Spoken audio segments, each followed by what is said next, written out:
Alright, today is video number 2 of my recent trip to Australia. When I was filming, I totally forgot to do an intro for the video, so that's why I'm here doing it now. Now, one of the things I wanted to do while I was away was give myself the challenge of using someone else's studio to make a beat. And one of the studios I had easy access to belonged to my own brother. Now, speaking of my brother, I wanted to give him a little shout out. Recently, he started his own streetwear label along with his good friend Made, and I'm actually sporting one of their shirts right now. Now, the brand is based in Bali, Indonesia, where Made is from, and all of the clothing is made there locally. And I don't mean it's just printed there, it's actually made in Bali. Now, the brand is called Hati Hati, which is the Balinese Indonesian word for caution. And one of the things they focus on with this brand is producing high quality clothes. Actually, let me grab one of the other t-shirts to show you. So here's one of their branded t-shirts with the logo printed black on black. And one little detail is there's no irritating tag along the neck. Instead, you have a printed label. And also they've lined the seams. Alright, well, I'll leave a link for them in the description. I hope you guys can show them a bit of love, maybe follow them on Instagram. And with that bit of nepotism out of the way, let's get into the video. So one thing you might notice is that my brother is a bit of a collector, not only of oddities and vintage keyboards, but also of plugins. Now, it was a super hot day and my brother's studio does not have AC, so instead of overheating myself, messing around with old keyboards and cables, I decided I would stick to the plugin side of things.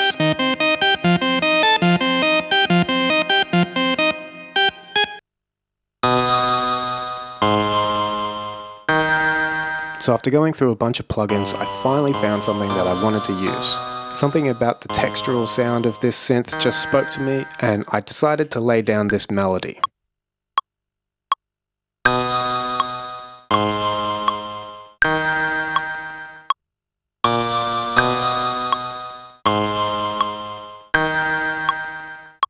The next thing I did was find another plugin and record this bass line.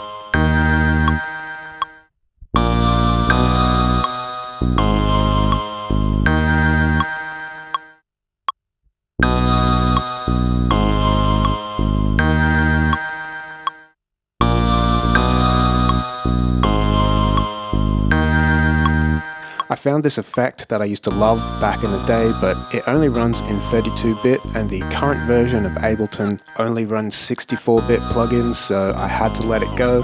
What it does is add these glitchy audio artifacts to anything that you run through it. The next thing I did was add some drums, and as you can probably tell, I was having some difficulty finger drumming on a keyboard.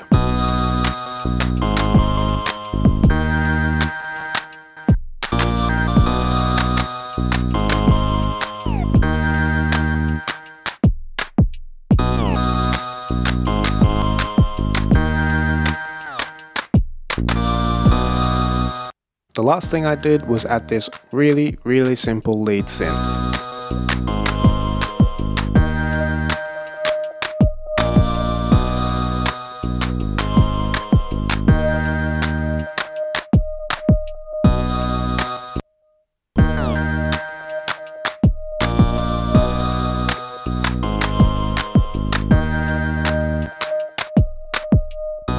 At this point, I was calling that beat finished, but I really wasn't happy with what I had come up with, so I figured I would take it back to basics. I pulled out this old MIDI fighter from DJ Tech Tools, found a sample online, and chopped it up.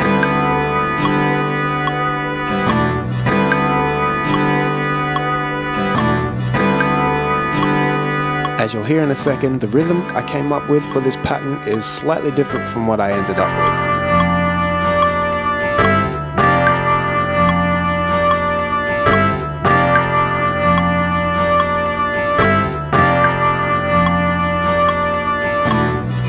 After recording the sample, I moved on to some drums. As you can see, this MIDI fighter uses arcade buttons instead of pads, and it's really fun to use.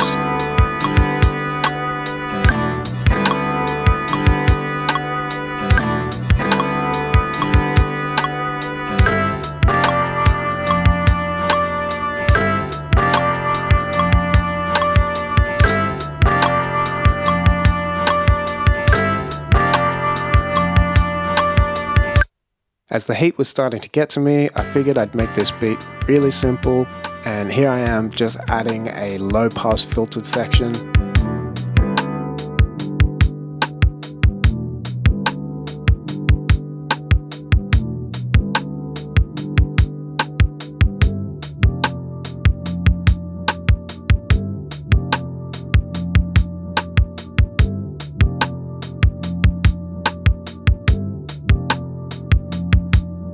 After getting that all done, the last thing I needed to do was put some cuts on it.